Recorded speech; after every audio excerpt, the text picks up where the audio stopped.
बार वंदना, हजार बार वंदना, एक बार वंदना,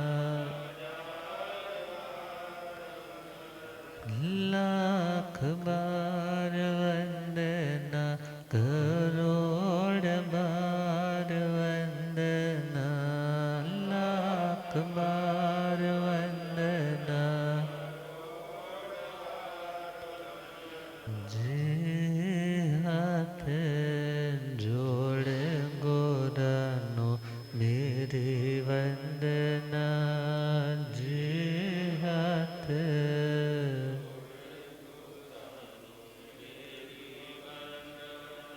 आनंद अनंत शांति के निकेतन शासनपति श्रमण भगवान महावीर स्वामी के पावन चरण अरविंदों में हार्दिक भावना वंदन नमन। मेरे अंधेरे जीवन को रोशनी प्रदान करने वाले परम उपकारी आगम ज्ञान के भंडार, आगम ज्ञाता, आगम पुरुष, जिन शास्त्र रतन हिमाचल की श्री उपाध्याय भगवंत श्रद्धे गुरुदेव श्री जितेंद्र मुनि जी महाराज साहब के पावन चरण कमलों में हार्दिक भावना वंदन नमन।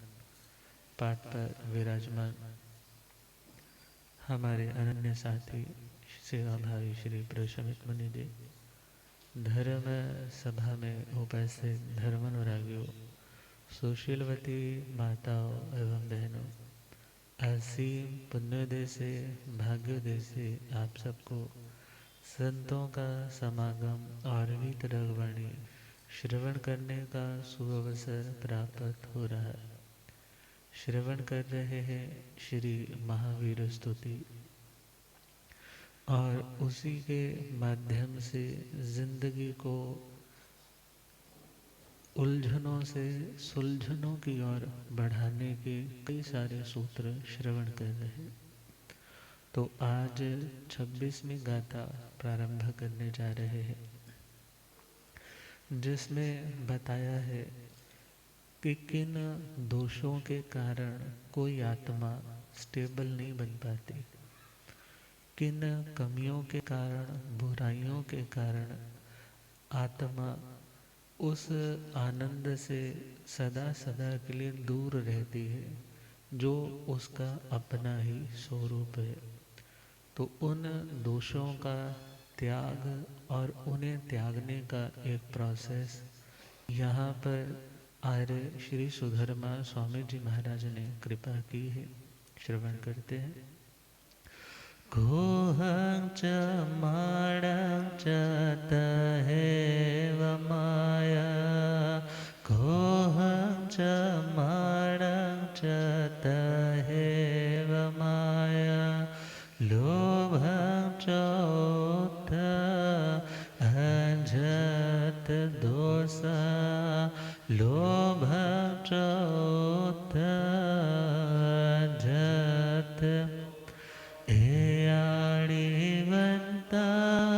अर्हा महेशी, देखो वै पाव देकार वे, पुच्छिं सोणं समण मरणाय, पुच्छिं सोणं समण अगारेण होया परते त्याया, अगारेण होया परते त्या। कोहं च माणं च तहेव माया, क्रोध को च का मतलब और, मान को और माया को, तहेव का मतलब तथा, एव और माया को और उसी के साथ साथ चौथा मतलब जिसका 4th नंबर है, ऐसे लोभ को, जो अजथ दोषा, जो अध्यात्म के आत्मा के दोष है, मीन्स आत्मा को दूषित बनाने वाले। एयाणी वंता अरहा महेशी, एयाणी मीन्स इन दोषों को अर्हा महेसी जो योग्य मोक्ष जाने के लिए बनने जा रहे थे और जो अरिहंत पदवी के धारक हो चुके हैं, ऐसे महर्षि भगवान महावीर स्वामी ने इन दोषों का वमन कर दिया। वंता का मतलब वमन कर दिया। और न को वही पाव न कारवे, वे न स्वयं कोई पाप करते थे और न किसी से पाप करवाते थे। इतना सिंपल सिंपल सा इस गाथा का मीनिंग है। अब हम आगे बढ़े। यहाँ पर शब्द आया एयाणी वंदा, और एक शब्द आया है अझथ दोसा, तीसरा शब्द आया है अरहा, और चौथा आया है महेसी। तो वन बाय वन हम इनके ऊपर विचार करेंगे, क्योंकि आध्यात्म के दोष ये 4 माने गए हैं। जैसे बाह्य दृष्टि से शारीरिक कोई कमी रह जाए, किसी की सपोज एक आंख ना काम करती हो, एक जगह स्टेबल रहती है कई बार, तो लोग क्या कहते हैं, इसके शरीर में दोष है। पाँव से चलना तो जानता है मगर लंगड़ा करके चलता है, तो क्या बोलते हैं, इसके चलने में दोष है। बहुत से लोग बोलना तो चाहते हैं, गॉसिप्स तो करना चाहते हैं, मगर वो बोलते बोलते कई शब्दों पे अटकते हैं, कई शब्दों पे अटक जाते हैं। और जब अटकते हैं तो सामने वाला नोटिस भी करता है, और जब कभी सपोज कभी रिश्ते की बात आती है तो बोलते हैं भाई उसकी तो वाणी में दोष है। किस में दोष है? वाणी में दोष है। और आगे बढ़े। अब किसी के पाँव में दोष, किसी के हाथ में एक हाथ छोटा एक हाथ बड़ा, ये तो सारे के सारे जो बाह्य दोष है वो नाम कर्म के कारण है। किसके कारण? मगर जो अध्यात्म दोष है, भीतर के दोष है, भीतर की कमियां है, कमी ही तो दोष है ना। भीतर की जो कमियां है उन्हें क्या बोला गया? अध्यात्म के दोष। अध्यात्म का मतलब आत्मनि भवम इति आध्यात्म, जो आत्मा में पैदा होते। कहाँ पैदा होते? वो आत्मा में पैदा होते। अब प्रश्न आ जाता है कि आत्मा में कब से पैदा हो रहे हैं।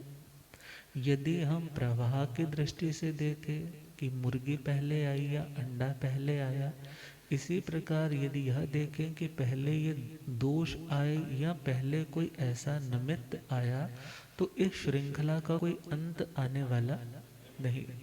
मगर हाँ, इन दोषों से मुक्ति जरूर पाई जा सकती है। इन दोषों से मुक्ति पाई जा सकती है। जैसे दुनिया में शारीरिक कोई कमी हो तो उसको दूर करने के लिए कोई ना कोई अंग का आरोपण कर दिया जाता है, मगर वो अंग का आरोपण उसकी वो नेचुरल ब्यूटी को मेंटेन नहीं कर पाता। अब इसी प्रकार देखें, आप किसी के प्रभाव में दब करके इन दोषों को सामने प्रकट नहीं करते, तो आपकी जो नेचुरल सुंदरता है वो विकसित नहीं हो पाती। मगर उस नेचुरलिटी को प्रकट करने के लिए, विकसित करने के लिए आत्मा को इन दोषों को घर से निकालना होता है। तो अध्यात्म के दोष मीन्स आत्मा के दोष।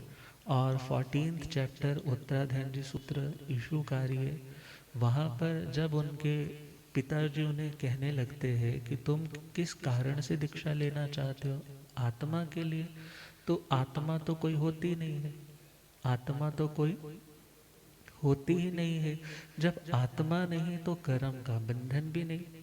जब आत्मा ही नहीं, बेस ही नहीं, आधार ही नहीं, तो उस आधार से लगने वाली कोई चीज कैसे टिक पाएगी? अब वो तो समझा रहे हैं कि बेटा आत्मा नाम की कोई चीज नहीं, और आत्मा कभी बंधन में आती नहीं। तो बच्चे उन्हें क्या बोलते हैं? अझत हेयुम नियस बंधो संसार हेयुम च वयंती बंधन। अर्थात अध्यात्म के जो दोष है आत्मा के भीतर रहने वाले जो दोष है वो ही इस आत्मा को नियत रूप से बांधते हैं।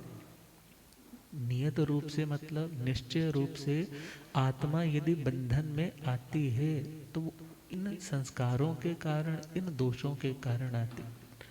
शरीर विज्ञान में चले तो शरीर में 3 धातुओं का, 3 चीजों का जिक्र अक्सर आता है, वात, पित्त और कफ। वात यदि बिगड़ जाए, कुपित हो जाए तो जोड़ों में दर्द होने लग जाता है, माइग्रेन की ट्रबल आने लग जाती है।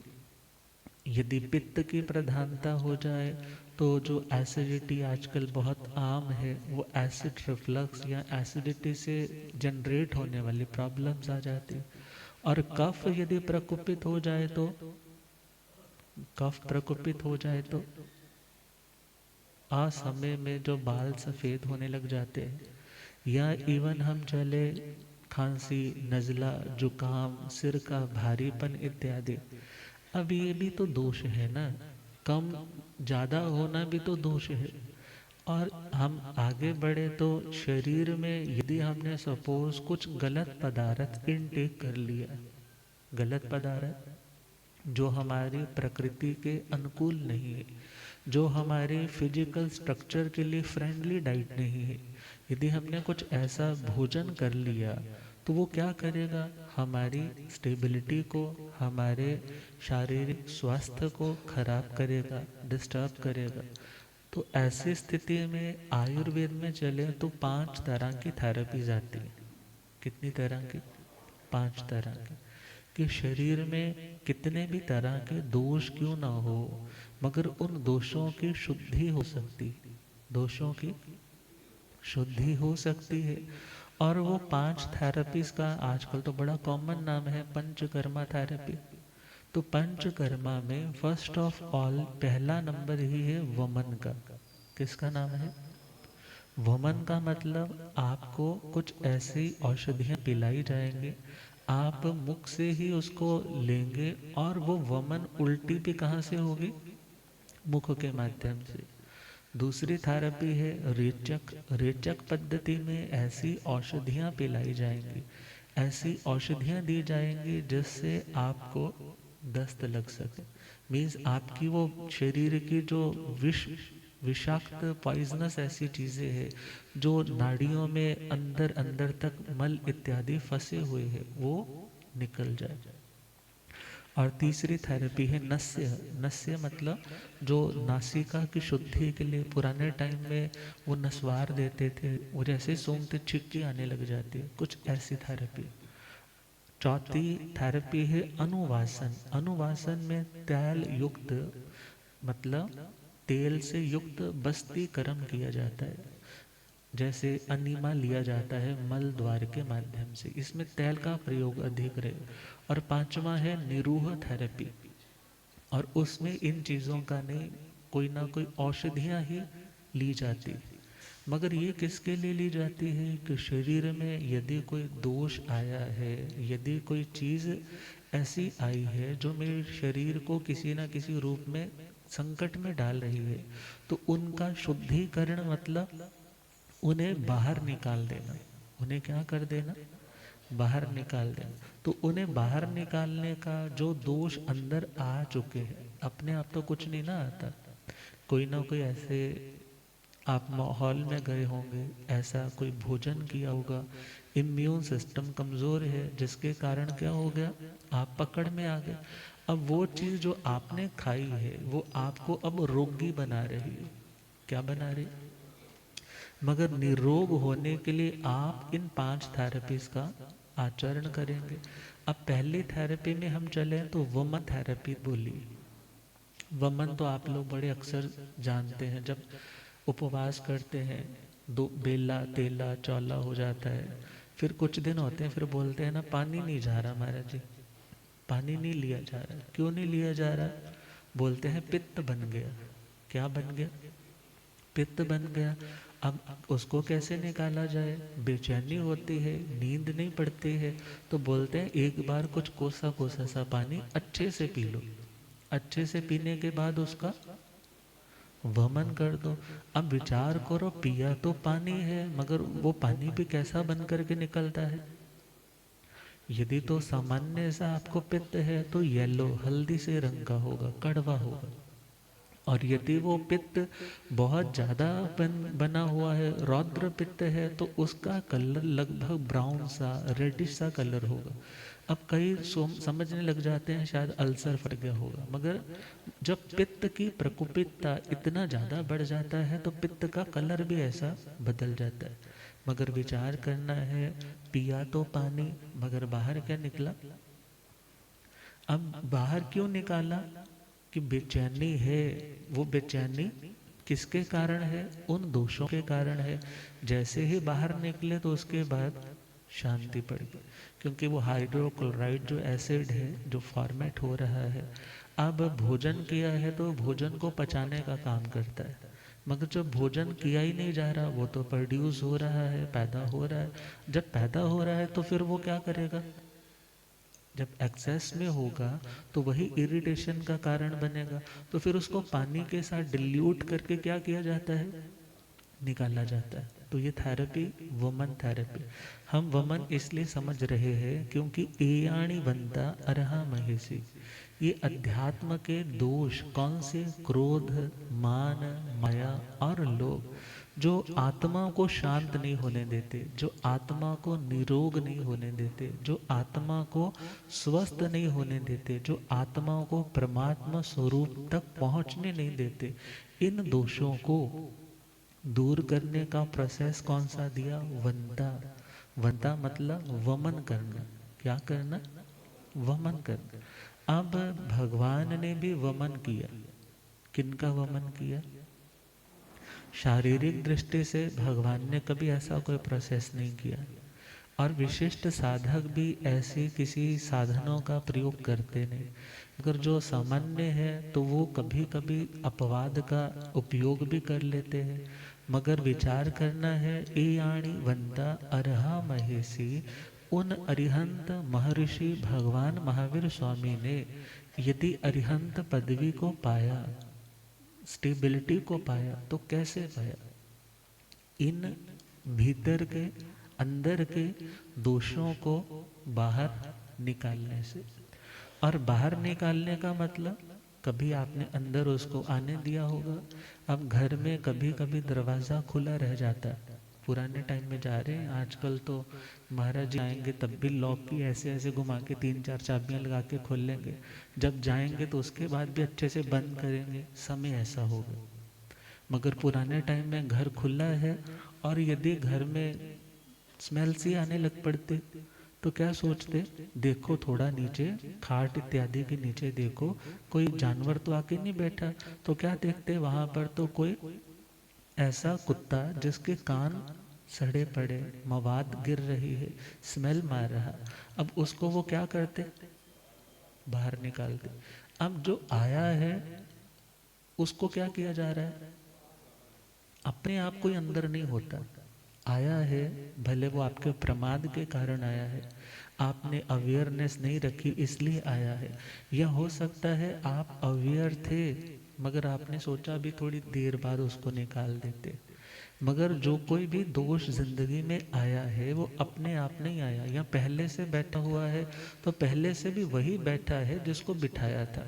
अपने आप तो कुछ भी आया। अब विचार करना है, जो वो आत्मा के अंदर दोष आ चुके हैं, कौन से दोष? क्रोध के, मान के, माया के और लोभ के। इन संस्कारों को, इन कर्म रूप में आए हुए, आत्मा के साथ जुड़े हुए इन दोषों को भगवान महावीर स्वामी ने वंता, वंता मीन्स इनका वमन किया, इनको अपनी आत्मा रूपी घर से बाहर निकाल दिया। क्यों निकाल दिया? जिसके घर में रहने से परेशानी हो उसको घर में रखा नहीं जाता। तो भगवान ने भी तो वही सिस्टम अपनाया कि जिसके रहने से आत्मा डिस्टर्ब हो, ऐसी चीजों को अपनी आत्मा में स्थान देना नहीं। तो वे 4 कषाय है, बताने का तरीका अलग है, मगर वीतरागता तक पहुंचने के लिए कषायों का त्याग जरूरी है। वीतरागता वीतराग का मतलब जब हर तरह का रंग उतर जाता है। वीतरागता का मतलब जब हर तरह का रंग उतर जाता है। अब रंग, पहला रंग तो राग का बोल देते हैं ना, ये तो उसके रंग में रंगा हुआ है, ये नहीं बोल रहा, इसके अंदर तो वो बोल रहा है। अब जहाँ जहाँ राग होता है वहीं वहीं पर द्वेष हो जाता है। We always hurt the one we love the most. हम जिससे ज़्यादा प्यार करते हैं गुस्सा भी ज़्यादा उसी पे आता है। क्यों आता है? क्योंकि हमारी अपेक्षाएं उससे बढ़ने लग जाती हैं, और अपेक्षाएं जब वो सारी पूरी नहीं हो पाती तो उसी के प्रति हमें द्वेष आने लग जाता है। तो फरमाया है कि ये चारों कषाय, कषाय का मतलब ऐसा रंग जो आत्मा को वीतरागता से दूर रखता है, मगर उस कसैले रंग से मुक्ति का नाम है वीतरागता। उस क्रोध, मान, माया और लोभ के कारण आत्मा पर लगे हुए उन दोषों के धब्बों से मुक्त होने का नाम है वीतरागता। और वीतरागता स्टेबिलिटी का, शांति का प्रतीक है।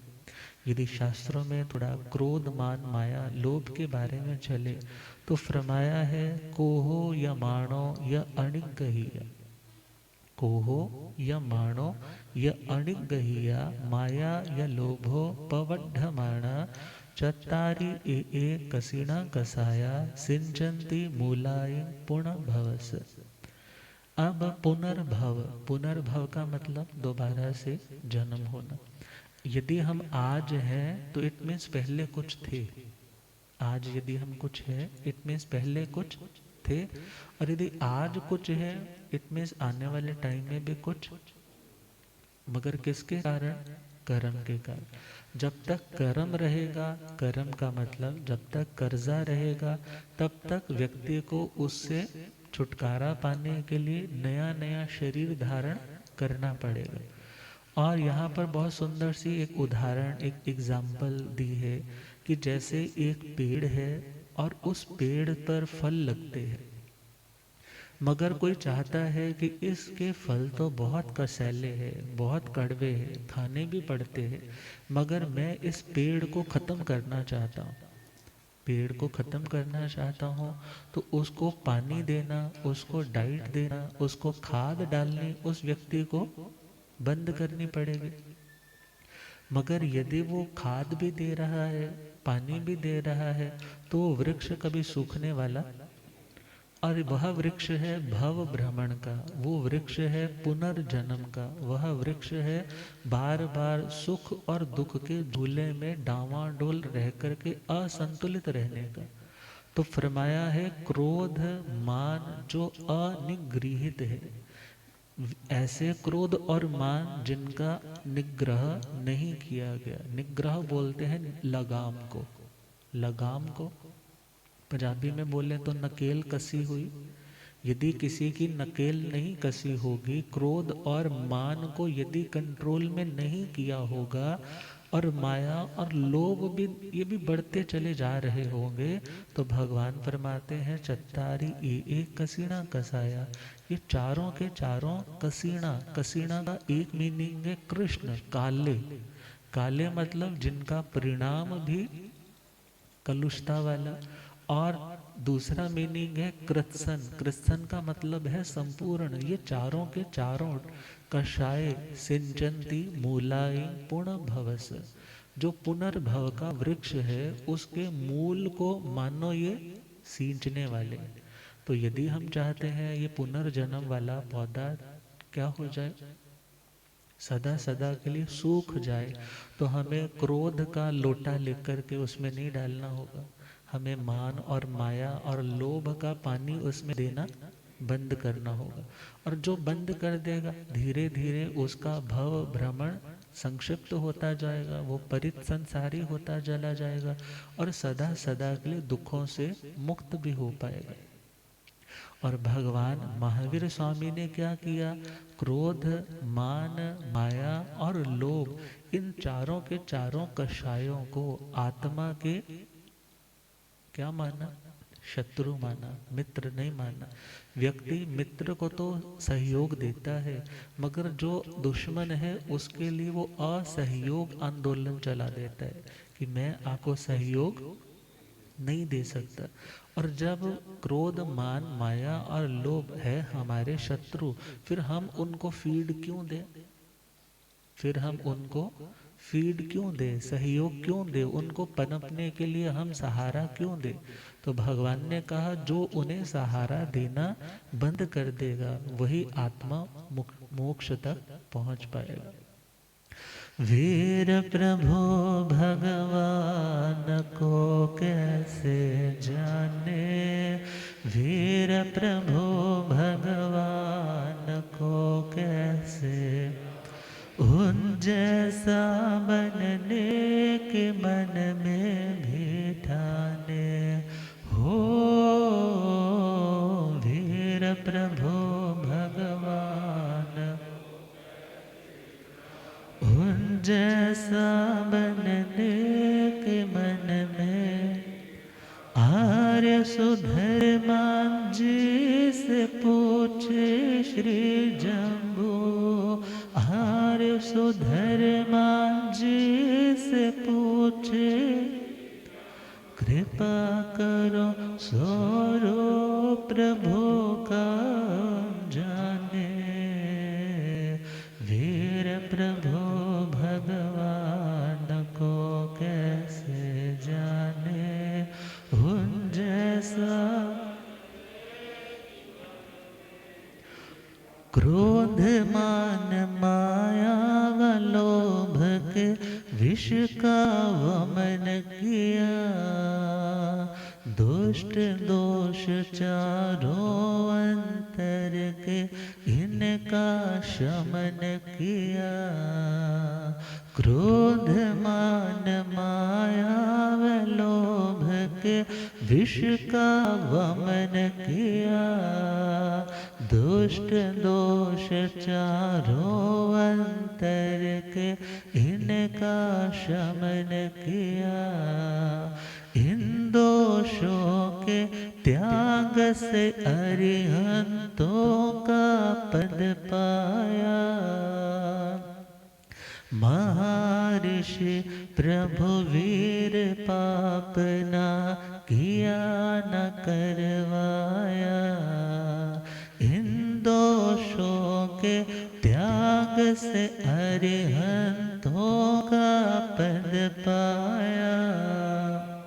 महर्षि प्रभु वीर पाप ना किया न कर, दुनिया को भी चले पाप जो छुड़वाने, दुनिया को भी चले पाप जो छुड़वाने, उन जैसा बनने के मन में भी ठाने हो। वीर प्रभु भगवान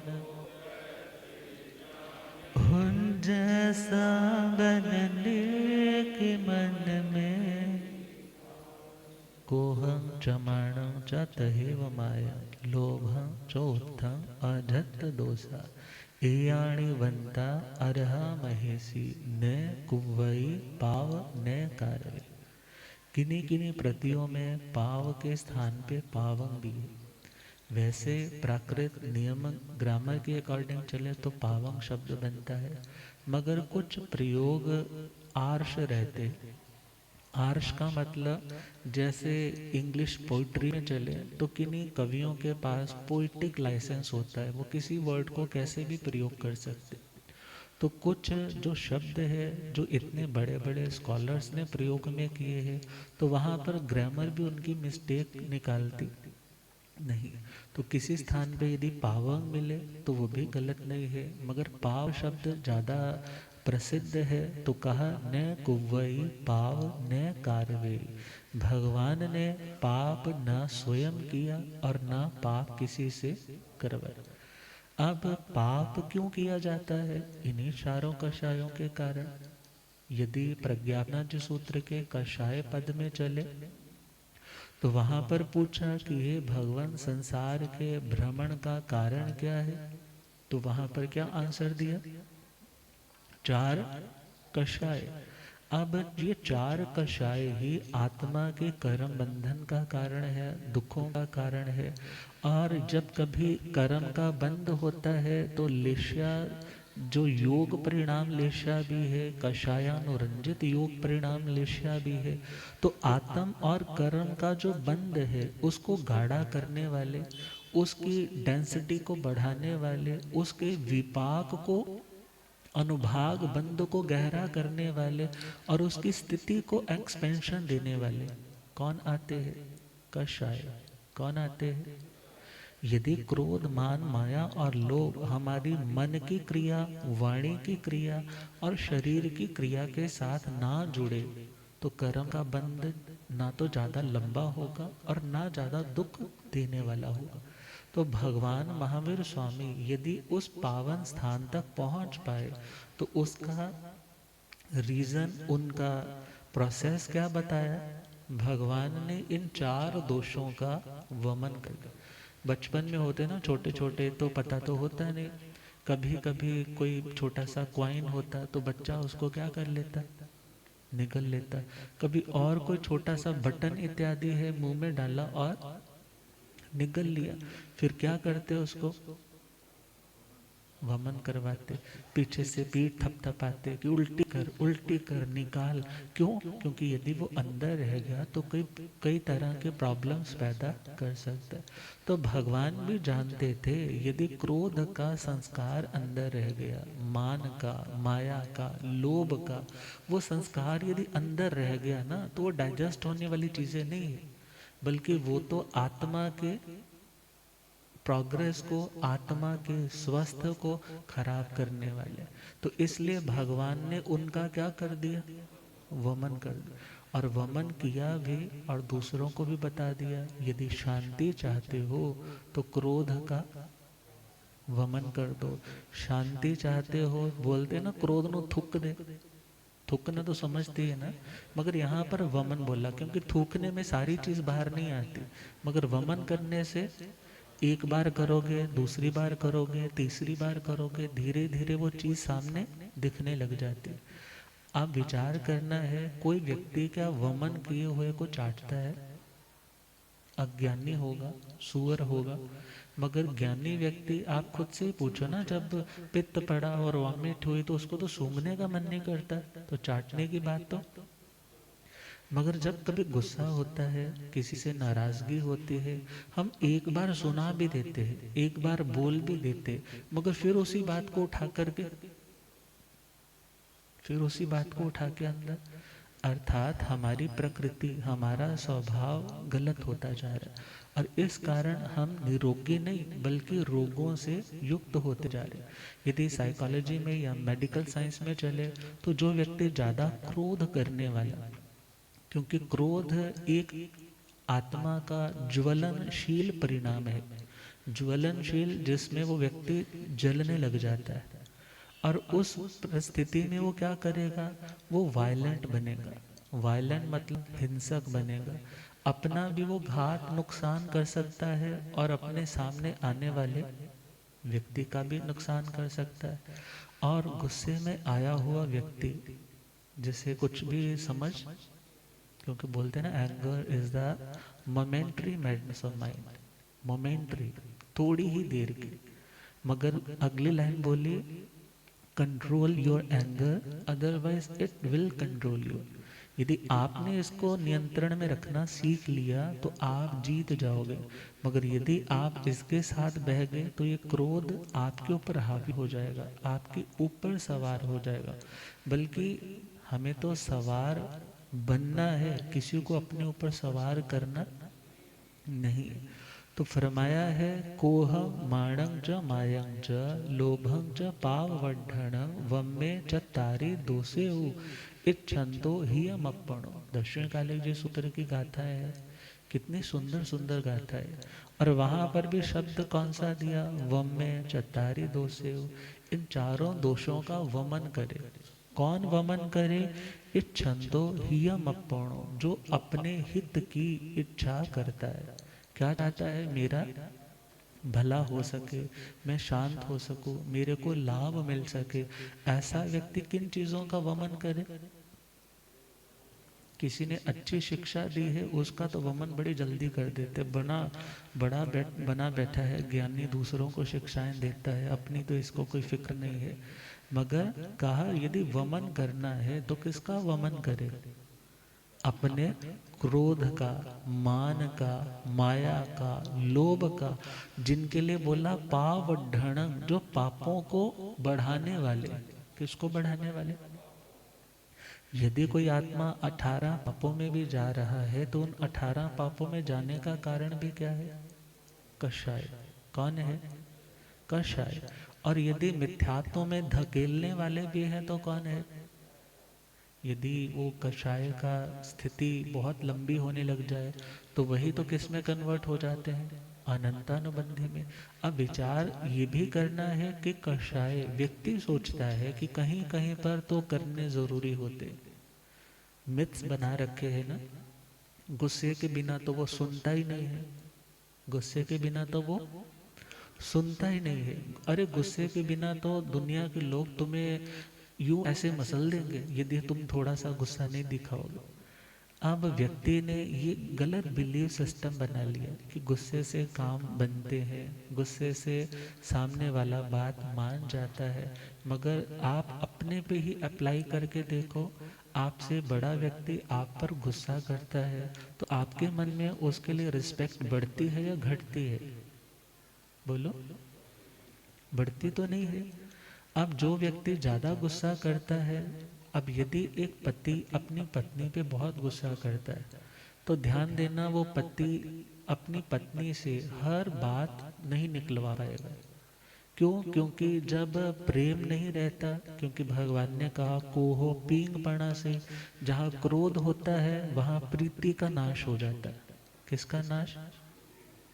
यदि माँ अपने बेटे पे बहुत गुस्सा करती है तो बच्चे को माँ से प्यार नहीं रहेगा। और यदि एक बेटा माँ पे बहुत गुस्सा करता है तो माँ भले कहने को कहती है कि मैं अपना धर्म निभा रही हूँ, मगर उसको अंदर से वैसा प्रेम भी उसके प्रति आता।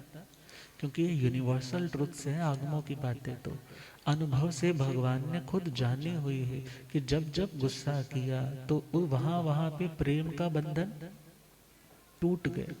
और विचारना है जो क्रोध है वो आत्मा का हित नहीं बल्कि अहित करने वाला है।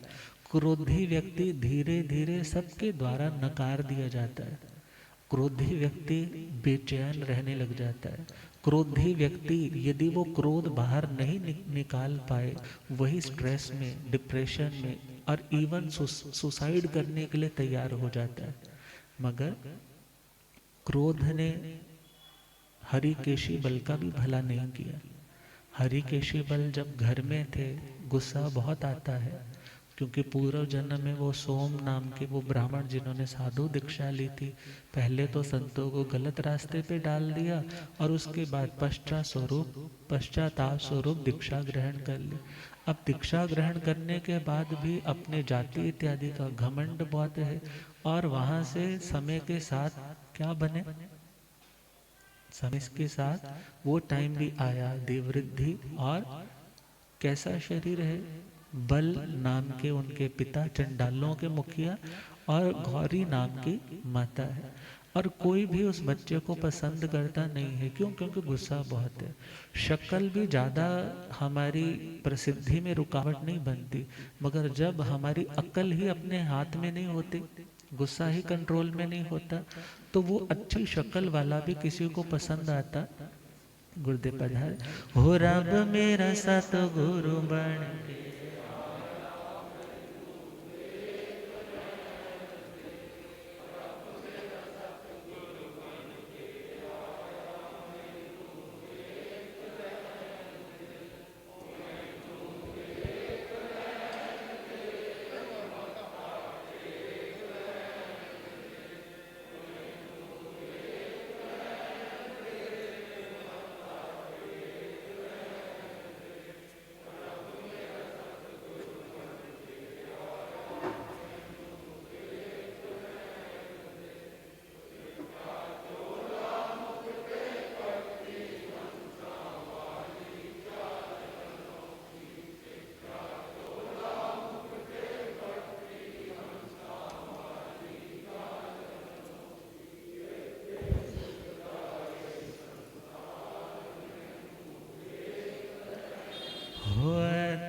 चुकदा है संसार मैनो,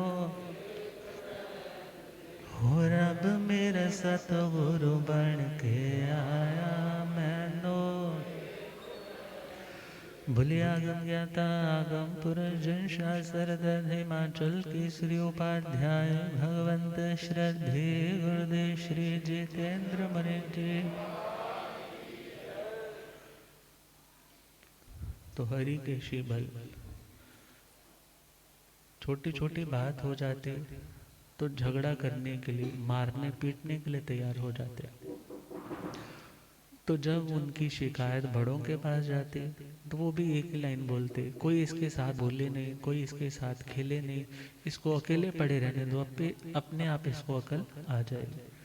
और जब वो अकेला बैठा है, सब बच्चे मिलकर के खेल रहे हैं, बहुत हंसी खुशी के साथ खेल रहे हैं, तो उसने अचानक देखा कि एक सांप निकला, बड़ा विषैला। सब लोग चिल्लाने लगे, अरे सांप सांप सांप, मारो पकड़ो मारो। और जैसे ही उसको देखा और लाठियों से उसको मार दिया और मार करके दूर उसको फेंका। फिर अपने खेल में मस्त हो गए। कुछ देर के बाद फिर ऐसा ही कोई सांप निकला, मगर वो 2 मुंह वाला सांप था।